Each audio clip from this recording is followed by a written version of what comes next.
Assalamualaikum warahmatullahi wabarakatuh. Sepertinya sudah mulai mengantuk Pak Sarna di belakang. Jangan tertidur ya Pak. Oke, ini modul terakhir Bapak Ibu 1.4 tentang budaya positif. Jadi kenapa kami harus menyampaikan ini? Memang karena ini bagian dari pendidikan guru penggerak, yaitu aksi nyata untuk menyampaikan apa yang sudah kami terima sebagai bentuk pengimbasan. Jadi kalau nanti Bapak Ibu juga ikut menjadi guru penggerak, maka ada pengimbasan yang akan dilakukan gitu. Oke, kita lanjut. Nah, tenangkan hati. Tenangkan hati dan pikiran, arahkan semua perhatian untuk fokus belajar, hadirkan rasa ingin tahu, syukur, dan kebijaksanaan. Jadi karena kami memang bukan untuk menggurui, tapi untuk menyampaikan apa yang sudah kami terima di pendidikan guru penggerak. Capaian umum modul 1.4 salah satunya adalah memahami peran sebagai guru untuk membangun budaya positif dengan menerapkan konsep disiplin positif dalam berinteraksi dengan murid. Jadi yang diharapkan adalah pendidikan di sekolah itu adalah pendidikan yang berpusat pada murid, berpihak pada murid.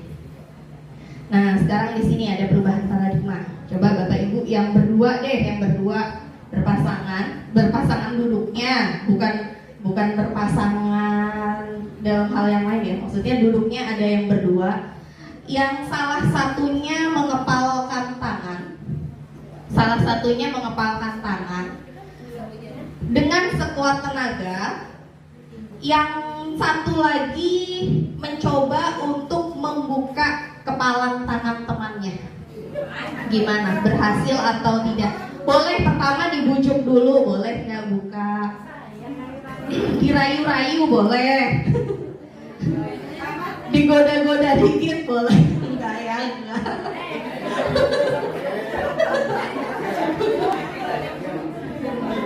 Kalau kita kepalkan tangan, dirayu Bu, soalnya boleh nggak? Mau tidak temannya membuka? Dan yang satunya harus dengan sekuat tenaga untuk tetap menutup tangannya. Coba, ada yang berhasil membuka tangan temannya? Kepalan. Ada yang berhasil? Kalau dibujuk, kira-kira temannya mau tidak untuk membuka kepalan tangannya? Oh, baru disenggol sudah mau.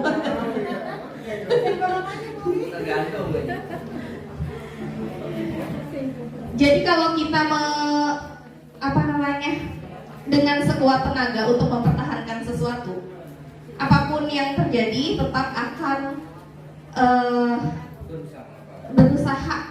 berusaha dengan sekuat tenaga agar kepalan tangan tadi tidak dibuka oleh teman di sebelahnya, walaupun dibujuk, walaupun dirayu gitu ya.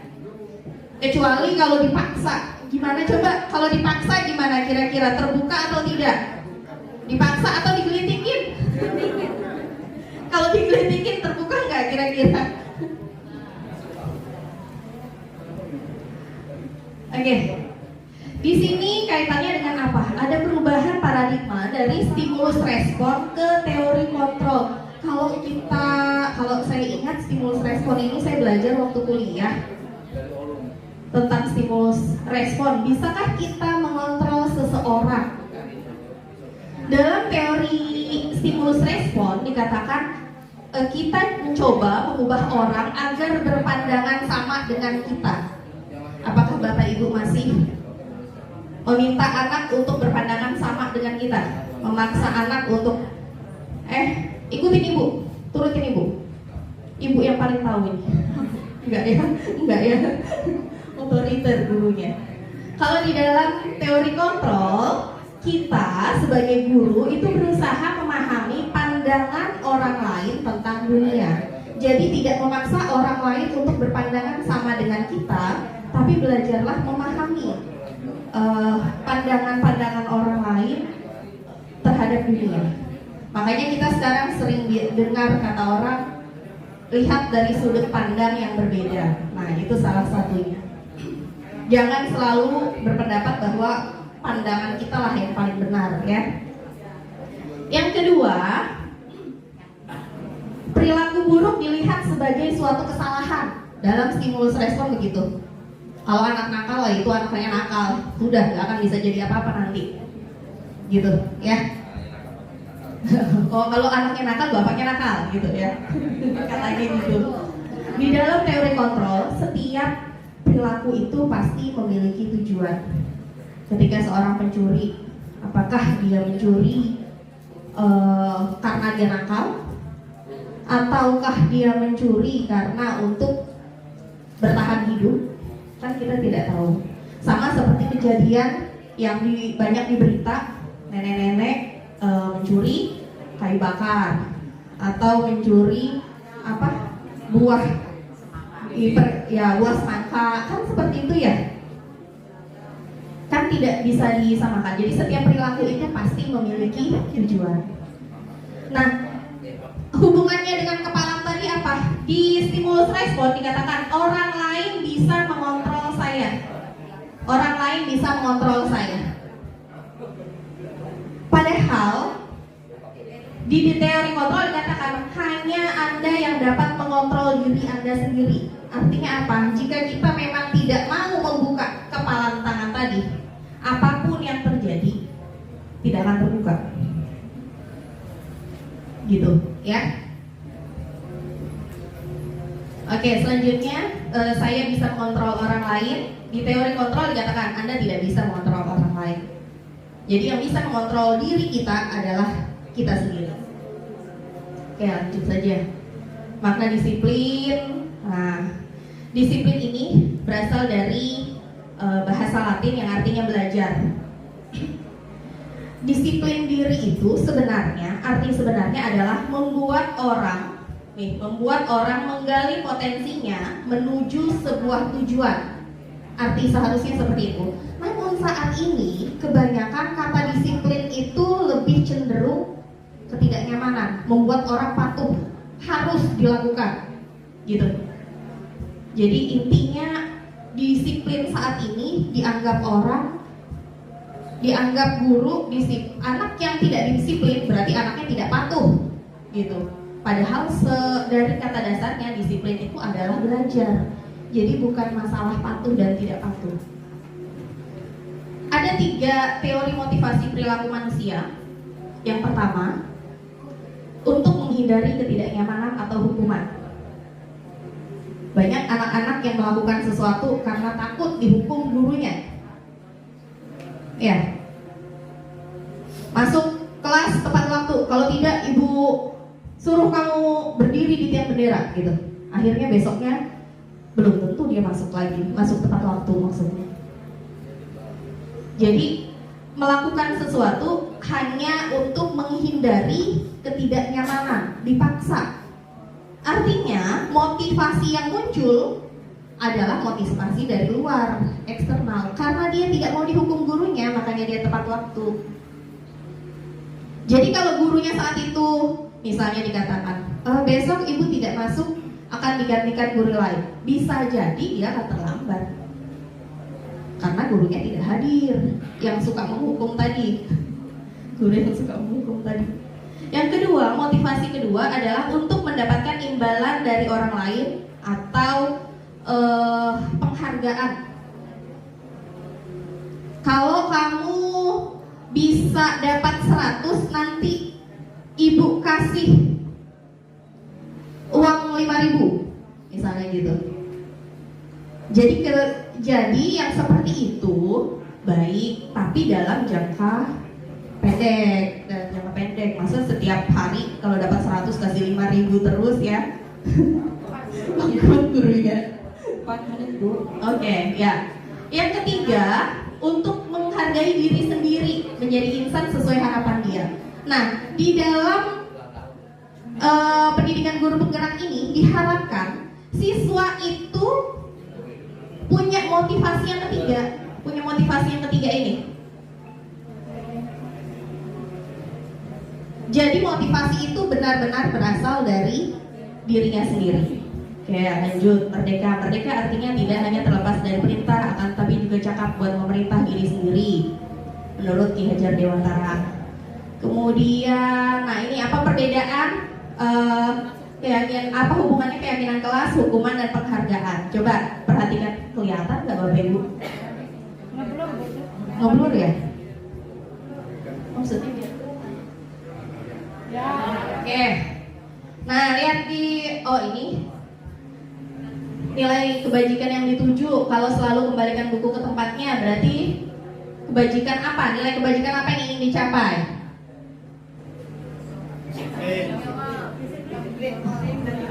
Tanggung jawab. Oke. Dilarang mengganggu orang lain. Dilarang mengganggu orang lain, kan ada peraturan tuh, dilarang mengganggu orang lain, menghargai orang lain, dan seterusnya lah. Oke, ini contohnya. Kita lanjut. Nah, sekarang apakah Bapak Ibu masih melakukan ini? Coba di sini ditanya hukuman atau konsekuensi. Mencatat 100 kali di dalam buku kalimat saya tidak akan terlambat lagi. Ada yang pernah? Pernah, saya pernah jujur. Pernah dulu sekali. Oke, ini hukuman atau konsekuensi? Kalau disuruh mencatat hukuman. Oke. Kemudian lari mengelilingi lapangan basket 2 kali karena terlambat hadir di sekolah. Pernah? Pernah. Hukuman atau konsekuensi? Hukuman. Murid diminta push up 15 kali karena tidak menggunakan masker. Hukuman. Menggantikan kertas tugas teman yang telah dicoret-coret. Konsekuensi. Membersihkan tumpahan air di meja tulis karena tersenggol pada saat belajar. Konsekuensi. Meminta murid tidak mengenakan sepatu seharian di sekolah karena tidak mengenakan sepatu hitam. Hukuman. Lari mengelilingi lapangan basket 2 kali karena terlambat 10 menit untuk pelajaran PJOK.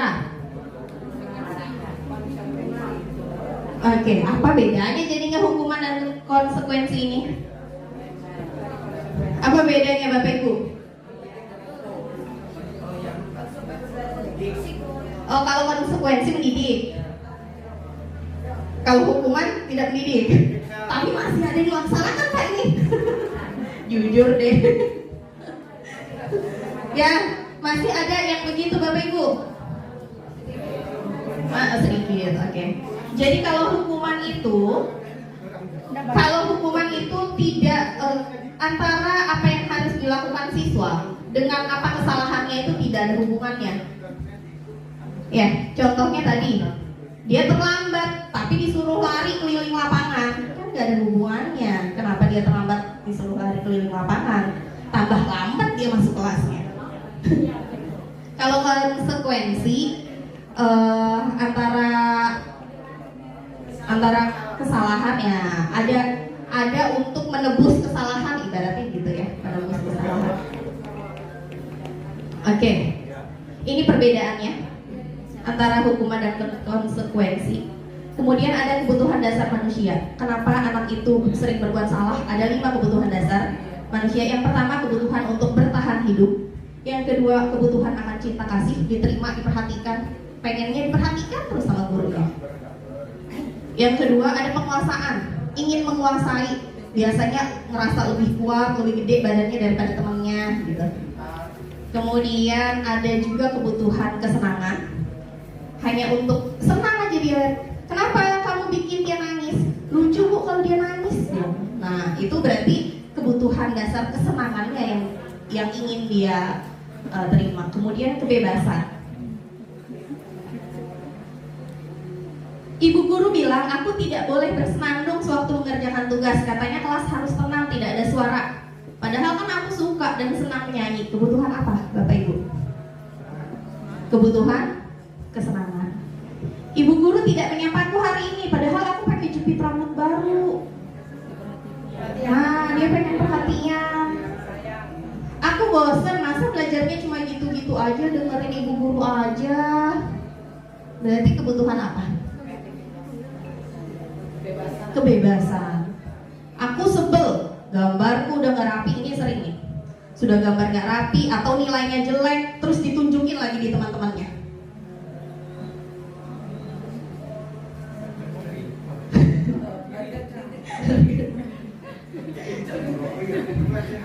penguasaan, Pak. Nah, di sini terakhir tentang 5 posisi kontrol seorang guru. Jadi guru itu ada 5 posisi kontrolnya. Yang pertama penghukum, guru sebagai penghukum. Yang kedua, saya lagi ya. Yang kedua, guru pembuat merasa bersalah, membuat anak itu merasa bersalah. Yang ketiga, guru sebagai teman. Yang keempat, guru sebagai pemantau. Kelima, guru sebagai manajer. Maaf Bapak Ibu, di sini posisi kontrolnya dalam menghadapi anak yang melakukan kesalahan. Bukan dalam sehari-hari maksudnya kayak kita belajar, bukan. Ketika anak melakukan kesalahan, ada guru yang langsung nih penghukum, langsung menghakim. Nih kalau penghukum nih ya,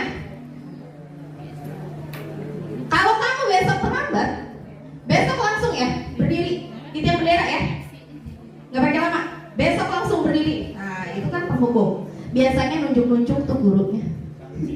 Maaf, saya nyontohkan aja ya Bapak Ibu.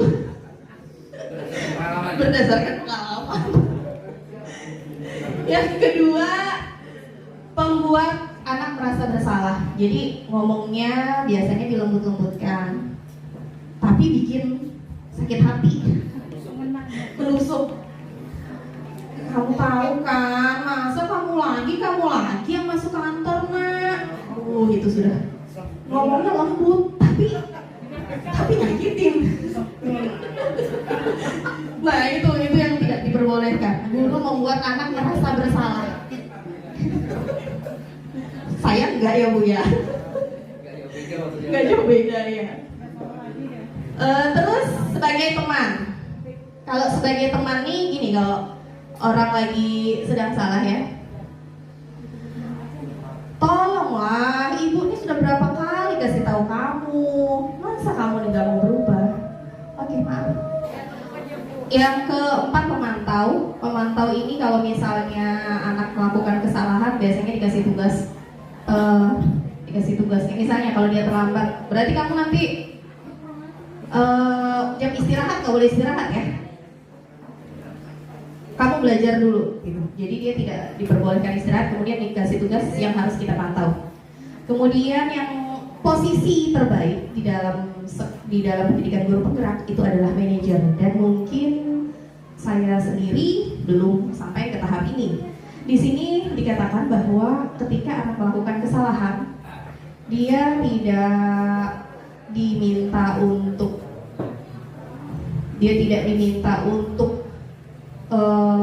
tidak dihukum, tidak diberi konsekuensi, hanya diminta untuk menyadari siswa sadar bahwa dia melakukan kesalahan dan tidak melakukan kesalahan itu lagi. Itu posisi manajer. Jadi biasanya kalau dia ditanya terlambat, misalnya kasusnya terlambat, hanya ditanya misalnya apa alasannya terlambat.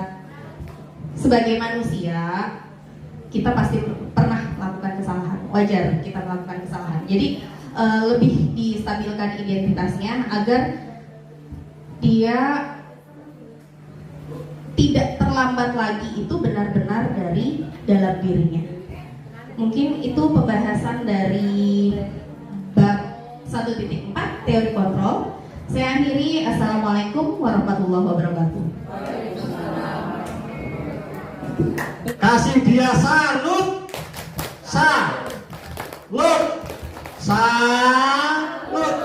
Iya, salut kepada mereka. Nah, Bapak Ibu, di sini pernyataan saya ingin menyampaikan yang pertama, yaitu bahwa sungguh hebat ini para guru-guru calon penggerak ini.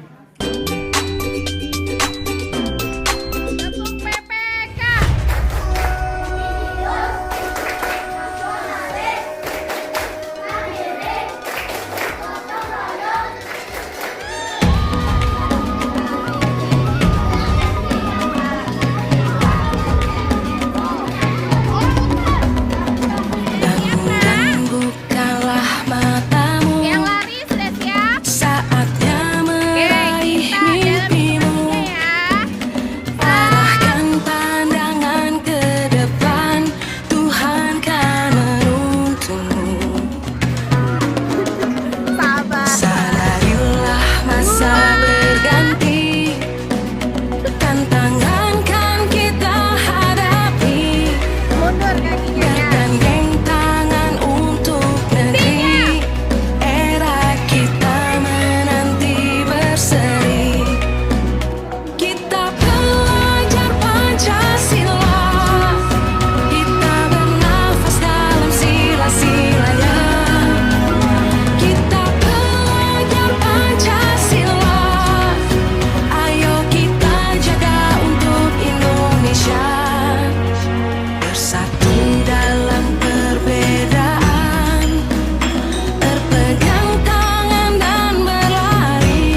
kenapa Ibu panggil? Kenapa? Apa kesalahan Rizky hari ini? Ya, Rizky datang terlambat. Rizky tahu nggak jam masuk sekolah jam berapa? Jam berapa? Jam 7 tahu. Rizky bukan satu-satunya orang yang terlambat. Ibu juga pernah terlambat. Berbuat salah itu nggak apa. Yang penting kita sadar bahwa kita sudah berbuat salah. Terus mau memperbaiki kesalahannya. Rizky sadar bahwa Rizky berbuat salah. Oke,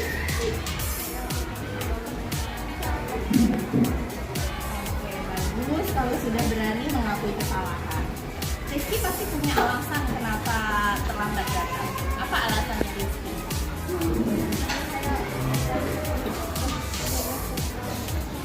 Main game sampai jam 12 suka. Wow, Rizky senang sekali main game ya. Kenapa Rizky senang main game? Karena seru. Oke, main game itu bagus untuk refresh otak. Ibu juga sering main game kalau ibu lagi capek, ibu lagi penat. Tapi tetap kita harus ingat bahwa kita punya keyakinan kelas yang sudah kita sepakati ya. Bagaimana cara Rizky memperbaikinya?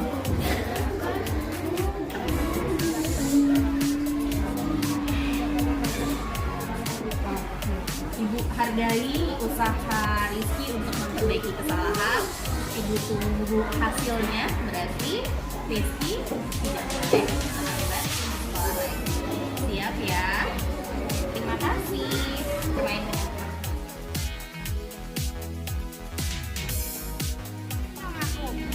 Pro-nya apa? Mandor. Mandor. Ayo, sudah mulai Bapak Ibu di depan. Kita masih di sekolah.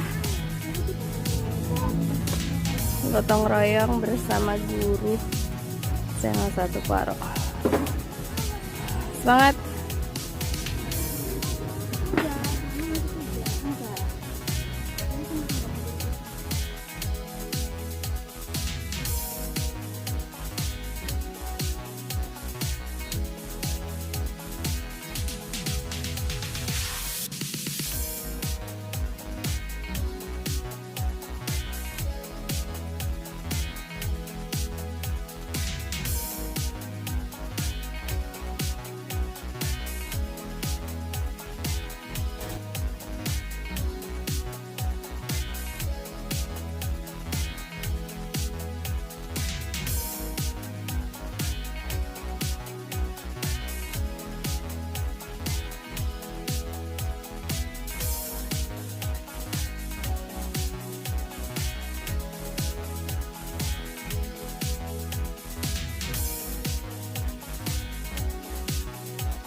Warahmatullahi wabarakatuh. Selamat pagi, salam sejahtera untuk kita semua. Pada hari ini saya sangat mengucapkan terima kasih kepada CGP calon guru penggerak khususnya untuk SD 001 Kuaro yang mana telah banyak memberikan masukan dan memberikan contoh-contoh yang positif untuk ke depan. Itu tujuannya adalah untuk memajukan pendidikan anak bangsa serta meningkatkan mutu pendidikan di SD 001 Kuaro. Alhamdulillah dalam beberapa bulan ini ada peningkatan dari kegiatan guru penggerak khususnya untuk pembelajaran siswa lebih proaktif dan aktif serta lebih kreatif, juga belajar dalam keadaan menyenangkan. Ya, terima kasih. Akhirul kalam, wabillahi taufiq wal hidayah. Wassalamualaikum warahmatullahi wabarakatuh. Dengan adanya guru penggerak yang ada di SD kami, di SD 001, sangat membantu, terkhusus bagi saya pribadi dan teman-teman yang lain. Karena dengan adanya CGP, wawasan kami bertambah. Yang tadinya mungkin kami tidak tahu menjadi tahu, begitu juga dengan murid anak-anak didik kami. Itulah tanggapan kami dengan keberadaan CGP di sekolah kami. Semoga calon guru penggerak dapat memberikan inspirasi buat teman-teman yang lain lebih semangat dan lebih maju lagi. Semoga program CGP selalu berlanjut, dan yang belum mengikuti CGP semoga terinspirasi dengan adanya CGP di sekolah kami, karena terus terang kita dapat membuktikan hasil yang mereka berikan, baik itu terhadap guru-guru maupun dengan murid, sangat berdampak positif. Itulah harapan kami. Tetap semangat. Terima kasih Bu. Sama-sama. Ya Kahfi, gimana menurut Kahfi pelajaran di kelas? Seru Bu, Serunya gimana? banyak yang bisa main sama saya Bu. Pembelajarannya yang menurut Kahfi bagus, maunya yang seperti apa di kelas? Ada yang main Bu sambil menghafal gitu. Lebih suka yang seperti itu? Oke, terima kasih. Banyak sama kalau menghafal bisa sambil bercandaan gitu. Ngafalnya sambil bermain gitu ya. Baik, sopan, santun, baik.